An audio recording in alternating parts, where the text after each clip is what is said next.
Properties.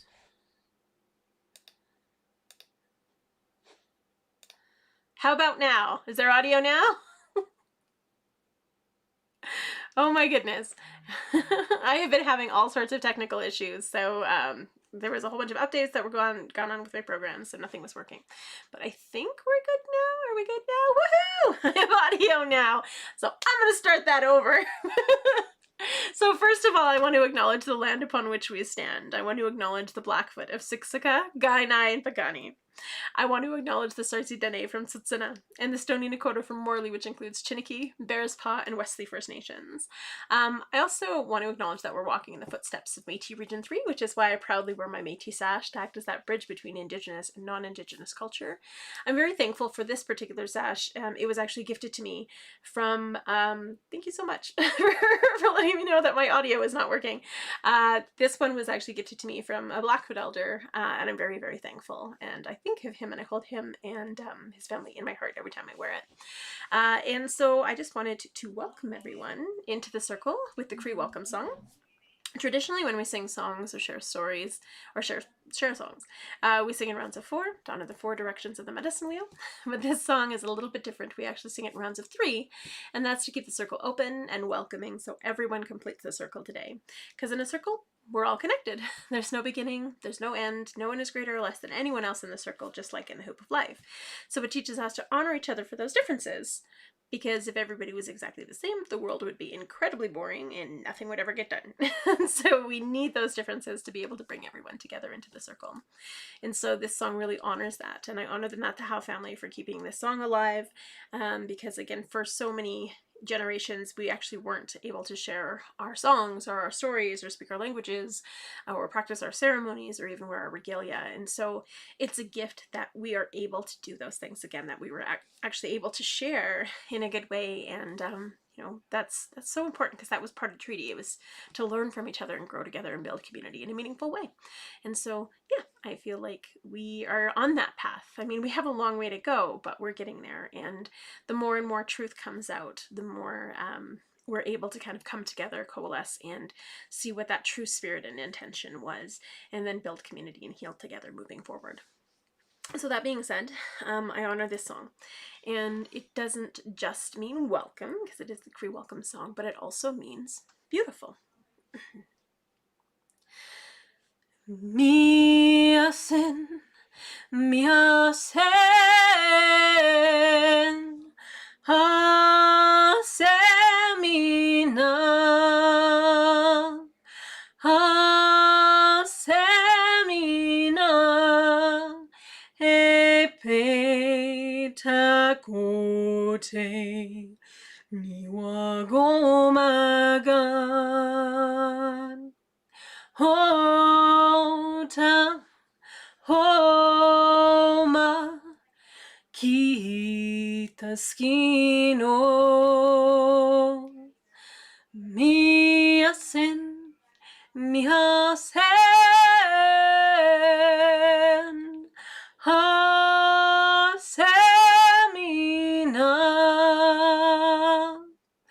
hasemina, epentakote, niwagomagan. Hota, homa, kitaskino, miasen, miasen, hasemina,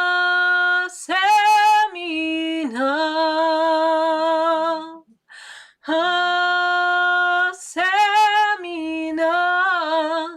epentakote, niwagomagan. Hota, homa, kitaskino.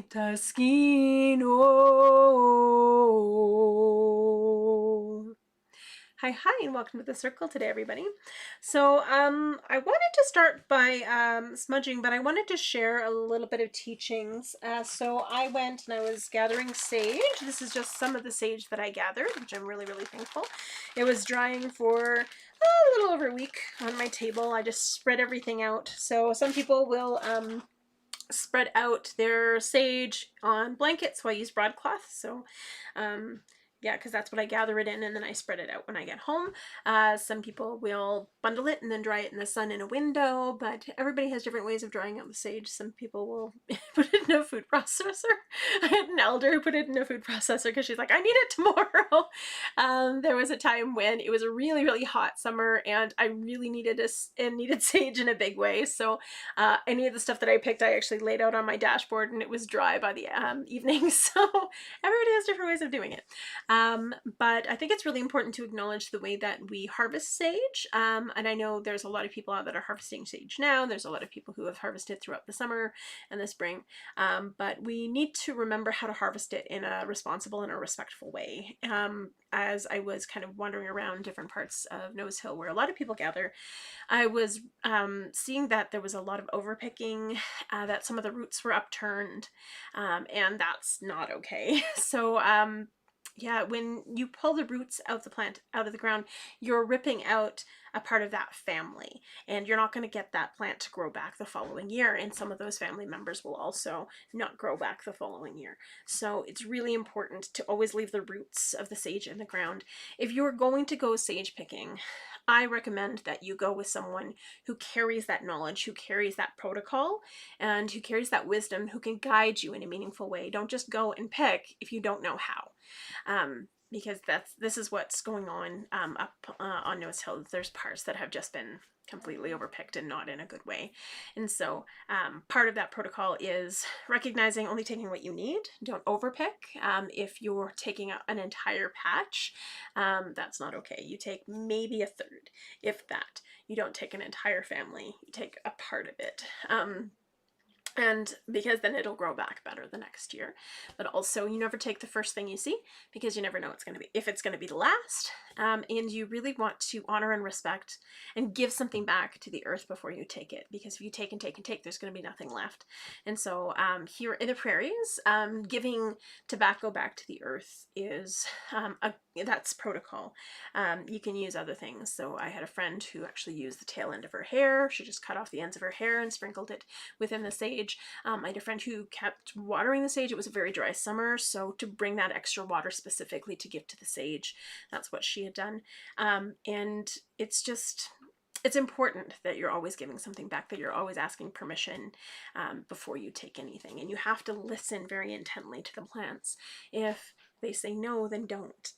And sometimes it's hard. You have to be still and get out of the place of ego, get out of your mind, and actually get into your spirit and your heart to be able to connect with those plants. And a lot of people don't know how to do that. So this is why you go with a guide. You go with someone who has those teachings and those protocols around sage picking. And once you learn from that person, making sure that you are using that guidance, using that wisdom on a regular basis for everything in your life, which is why it's so important to learn. And also, I actually wanted to share some tobacco teachings while I was here before I smudge. And so I've had a lot of questions lately from teachers, from different businesses, from community organizations about tobacco, because tobacco is a big thing in the prairie provinces. We give tobacco as a sign of, respect. We give it, it's protocol. It's our spirit medicine, because when we gift it, it's saying thank you from our spirit to that person's spirit. When we're asking an elder to say a prayer, it's so that they can channel something that's higher than us. When we're gifting it to a knowledge keeper, or an elder, or a storyteller, or a singer, or a drummer, it's saying thank you for keeping those stories and those teachings alive. Even people who are artists saying thank you for sharing those gifts of your ancestors. And so protocol is very, very important. You start that relationship by giving something. You don't just take and take and take and take, or else that's not a relationship. So it's very one-sided. And so, let's face it, nobody wants a relationship like that where you're just giving and giving and giving and giving and never getting anything back, because that won't end well. So this is tobacco that was gifted to me from a lovely friend when we actually went up sage picking. So I was really thankful for her to gift me. This is the tobacco that she actually grows. And it was just really lovely to receive that from her. So I was very, very thankful. But tobacco, when we lay it down on the ground, I always love the science behind the medicines, but it's high in phosphorus, potassium, and nitrogen, so it actually helps those plants grow back faster. But a lot of organizations have been asking, you know, what kind or how much or where do I find ceremonial tobacco? But it's not about that. It's about the intention that you put behind the medicine, and it's the intention that you put into that tobacco, because it is a gift. It's a protocol. And so if, like, for example, I always share this story when I do my medicine wheel teachings because it's so poignant. I went to this event and I got there and they gave me these two huge, like, big buckets of rolling tobacco. And I was like, wow, overcompensating for something. And they said, well, it's the best. And I'm like, what? They're like, it's the best. You know, it's probably the most you've ever received. It was really expensive. You enjoy that. I'm like, I don't think you know what tobacco's for. And they said, yes, we do. You enjoy that. You know, whatever you're going to do with it. I was like, okay. And so I was kind of like put off at that moment. But then when I was sharing my teachings and my singing and my drumming, I felt so incredibly disrespected. They were making fun of my language, they were making fun of the stories, they were making fun of the songs, and so that tobacco meant absolutely nothing, because they were making fun of my culture that has survived genocide. And so no matter the amount that was there, it meant absolutely nothing. But then the next day, thank God it was the next day, because it really restored my faith in humanity. I was drumming and singing with some wonderful women at Servants Anonymous, which was fantastic. We were drumming and singing, it was great. And then after, there was actually one lady off to the side, and she was really quiet. Like, you could tell she was enjoying the drumming, but she was carrying a lot in her heart. And she went out to smoke as I was packing everything up. And then she came back in and she held out her hand and she was shaking. And I put my hand out, and then she put that little tail end of a cigarette butt in my hand, and she held it and she said, you know, this is the only tobacco that I have in the world right now, but can you please pray for my daughter? She's been missing for almost a year, and we haven't had any answers. And so that little piece of tobacco, that meant so much more to me than those two huge buckets, because the intention in there was important. That was that intention of prayer. It was that intention of that ask. It was that intention of protocol. And so it had nothing to do with the amount or the size, but the intention. And so I went and I prayed with that tobacco right away. The other tobacco, the oversized, I put it in prayer bundles and I gave all of it away, because if you gift things, it changes the energy of them. So this is why I gifted it all away. I wasn't able to use it for ceremony myself. But yeah, those are some teachings around that. And so I have all of my medicines laid out, and I'm just going to review them really quickly. And again, these are just Ojikri, my teachings that I carry. And so if they make sense to you, awesome. And if they don't, that's okay too. So I have sweetgrass in the east. Oh, it smells so good. Which is our mind. It honors grandfather sun. It honors the springtime, and it honors our childhood. And fire.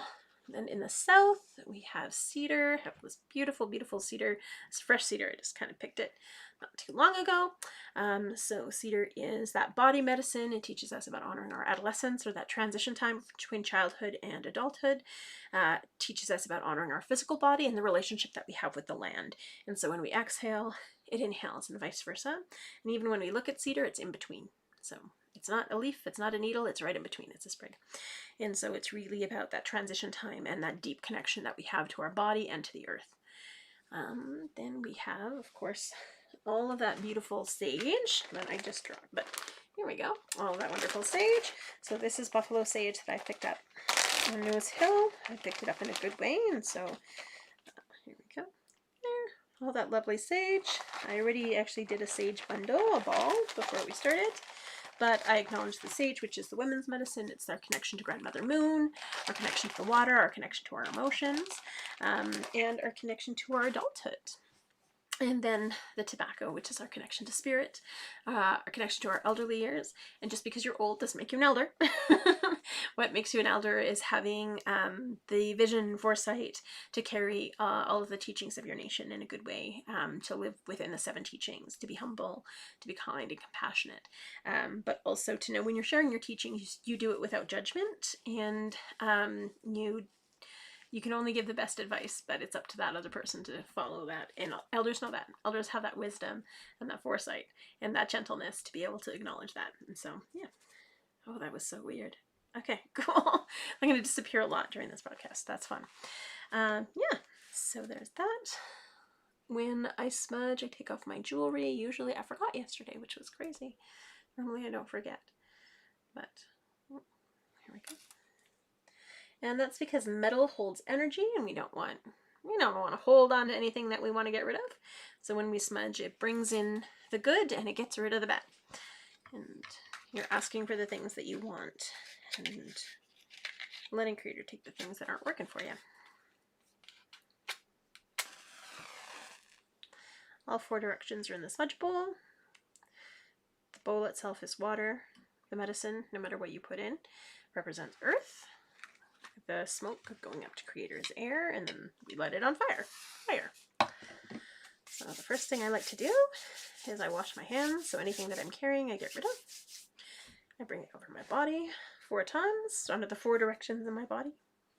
I smudge my mind so I can think clearly. Oh, you can see my mess behind me when I do that. So I can honor my mind, so I can learn from every person that crosses my path, and so I can be open-minded and never rigid with my thinking. Smudge my ears so I can be open to hear all of the messages that Creator sends me, to remind myself that we have 2 ears and 1 mouth, so I can listen twice as much as I speak. Smudge my eyes so I can see clearly and see all of the beauty that surrounds me, so I can remember to be visionary, but also see the things that are unseen, which sometimes are more powerful than the things that are seen. You'll notice I'm fanning it with my hand. I never blow on it because your breath is your life and your life is precious, and you can use a feather or a fan.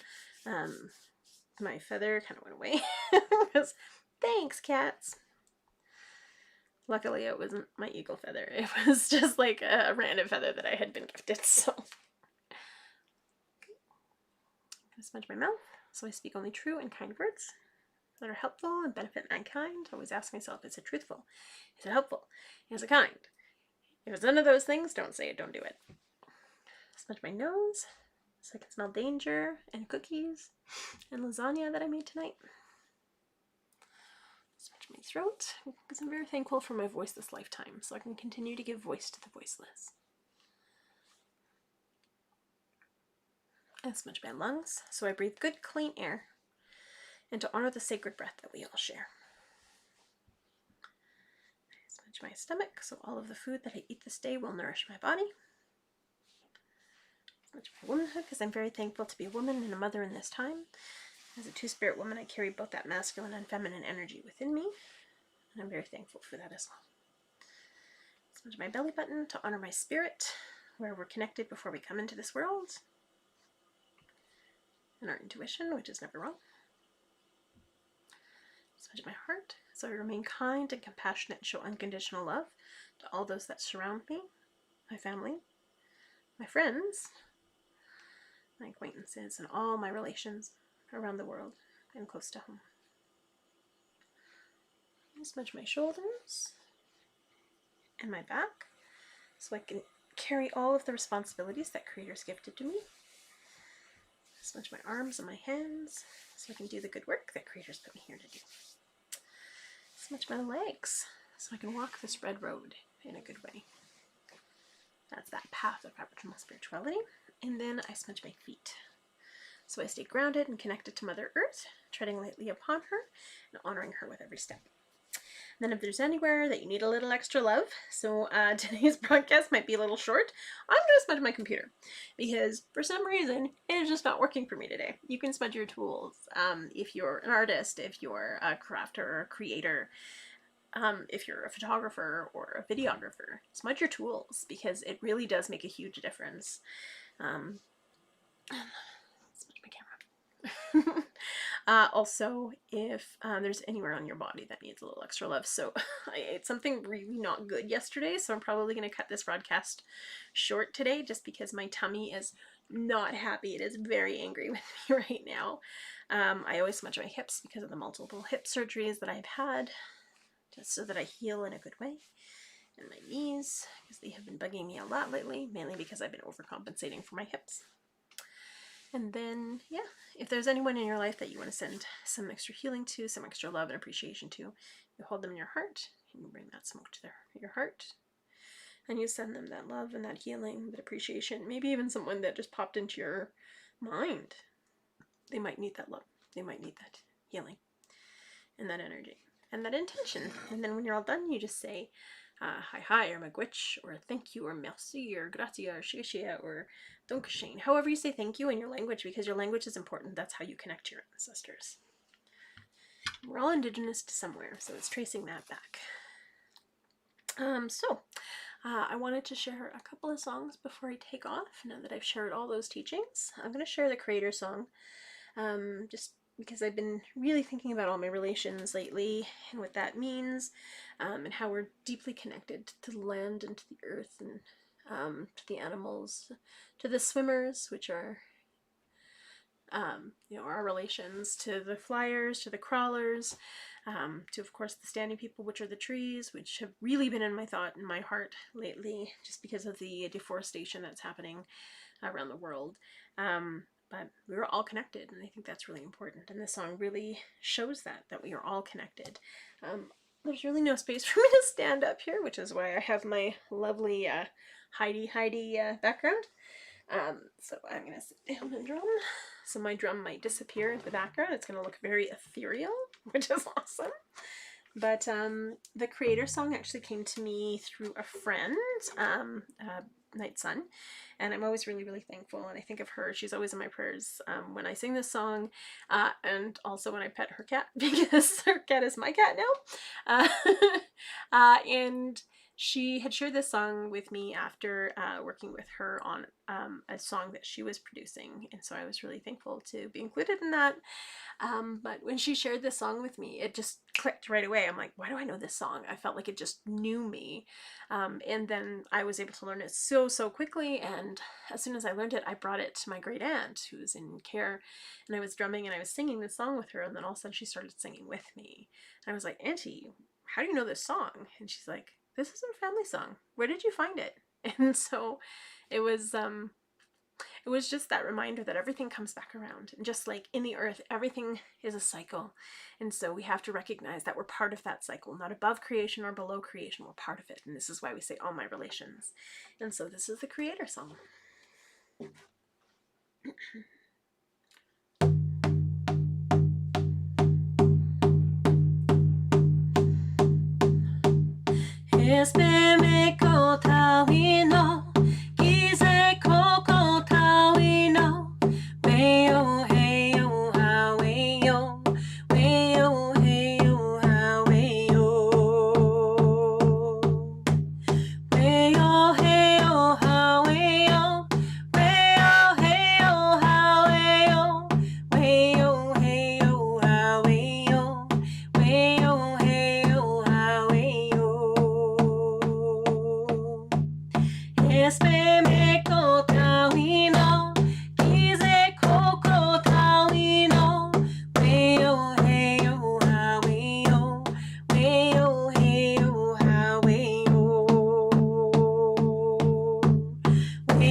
we know.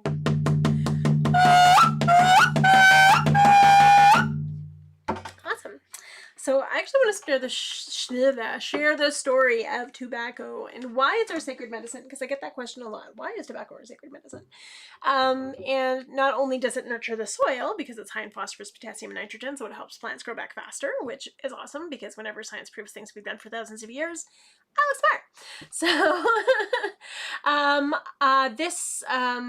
the story behind tobacco is when we were created, the two-leggeds, we didn't quite know how to pray. We didn't know how to give anything back to the earth because we didn't really have anything, and we never really learned those protocols.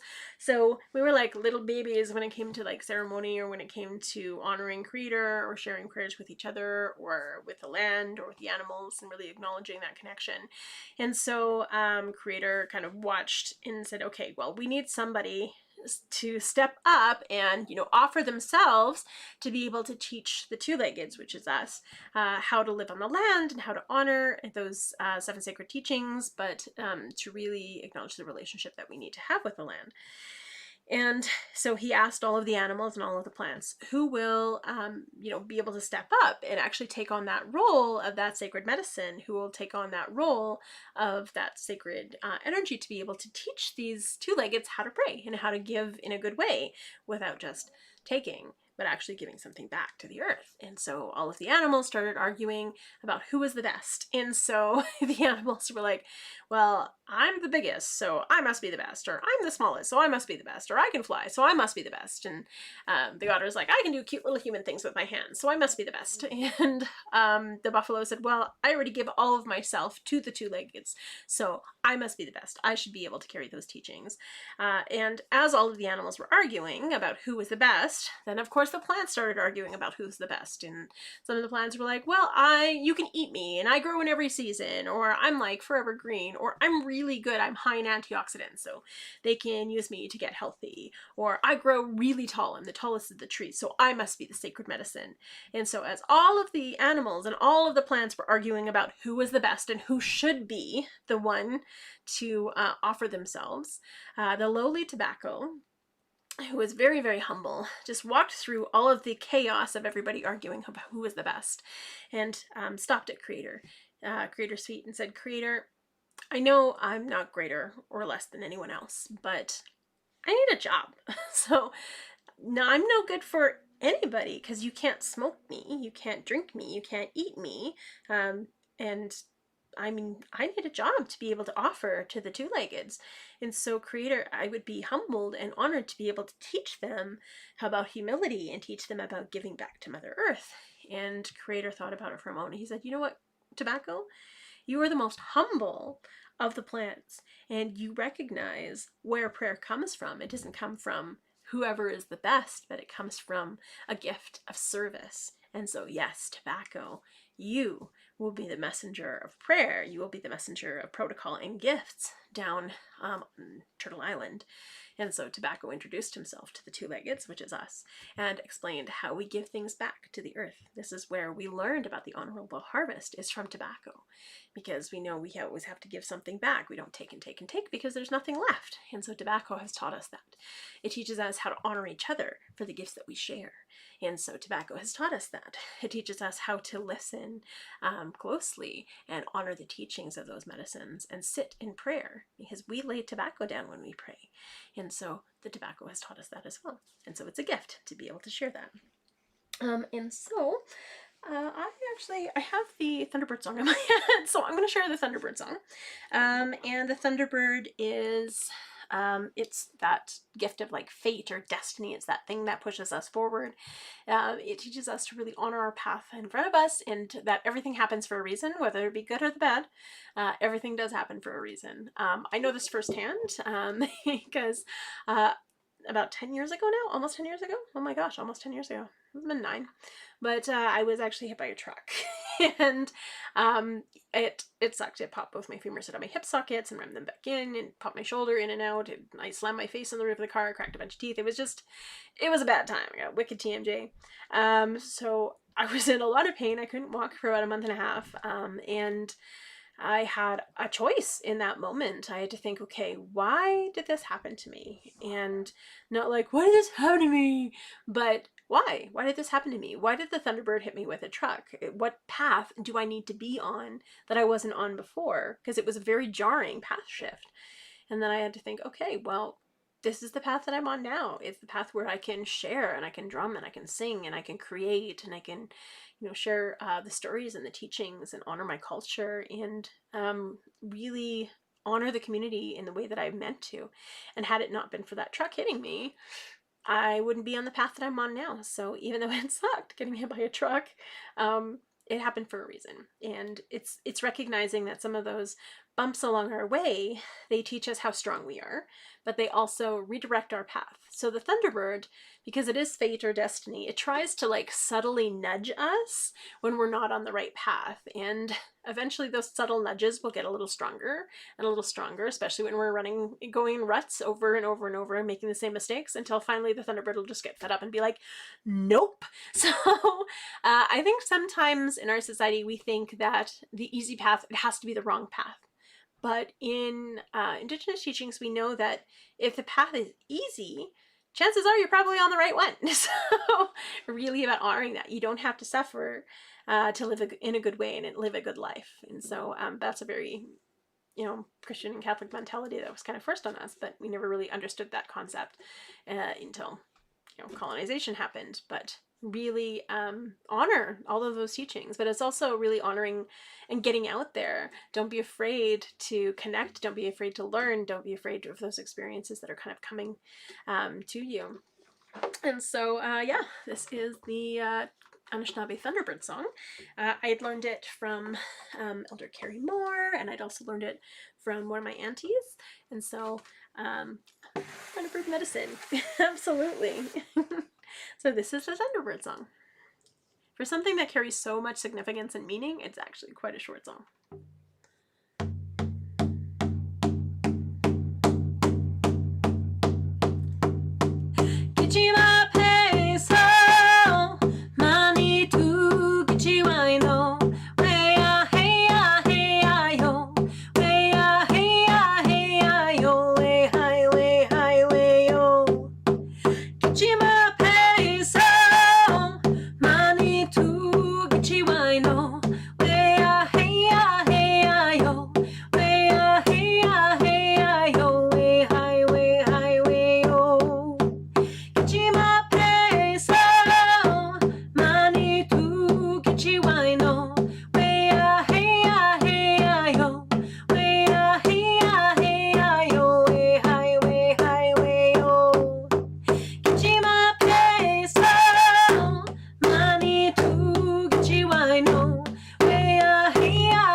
So I'm going to cut this broadcast short today just because my tummy is not in a good way. I ate something I really, really shouldn't have yesterday, and I have been paying for it all day today. Yeah, I should be a little bit more cautious and aware, so I'm super allergic to soy, and even when you ask restaurants, like, is there soy in this? Sometimes they'll be like, no, not thinking, okay, it's not a main ingredient, it mustn't have soy in it. But yeah, a lot of buns will have soy in it, a lot of different types of dressings will have soy in it, and different kinds of like mixtures will, like even seasoning salt, it has soy in it. Who knew? But yeah, when I eat soy, it's not a good time. So obviously there was soy protein in whatever I ate yesterday because I am paying for it today. So yay! So I just wanted to wish everybody a beautiful week ahead. As far as sage picking goes, we were going to go sage picking tomorrow, but it looks like the weather has other plans. So if anything changes, I'll definitely post a little message, but it looks like it might be raining up on the hill tomorrow, so we might have to wait until the following week. But sending all my love and appreciation to everyone, and I hope that you have a beautiful week ahead. The song that I'm going to share to close is the Traveling Song, which I learned from my elder, Sharon Prue Turner, and I miss her incredibly. She's been really in my thoughts, and I've been dreaming about her a lot lately, probably because I'm getting prepared for ceremony, so that's probably why I've been dreaming about her. And oh, thank you. And yeah, this song is just so that we have a good journey ahead, that all roads lead to home, and home is where you make it. It's those friends that we take on as family members, and it's the families that we create, but it also teaches us that our life, it isn't about the destination, it's about the journey, and really to keep learning and keep going strong on your journey. So I hope your journey ahead is really beautiful and wonderful, and I hope that you have a beautiful week. And I will hopefully see you next week. I'm going to be coming into town on the Tuesday, so I'm not sure how I'm going to feel afterwards, but I'm hoping to keep this going. So this is the Traveling Song, which is an Anishnabe song as well. Hi, hi.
Which everyone, thank you for joining me today. And yeah, please feel free to share, and these teachings are open to everyone. And again, please, if you're going to go sage picking, go with somebody who knows the protocol, with somebody who knows the teachings, because they also probably know the best spots to go to.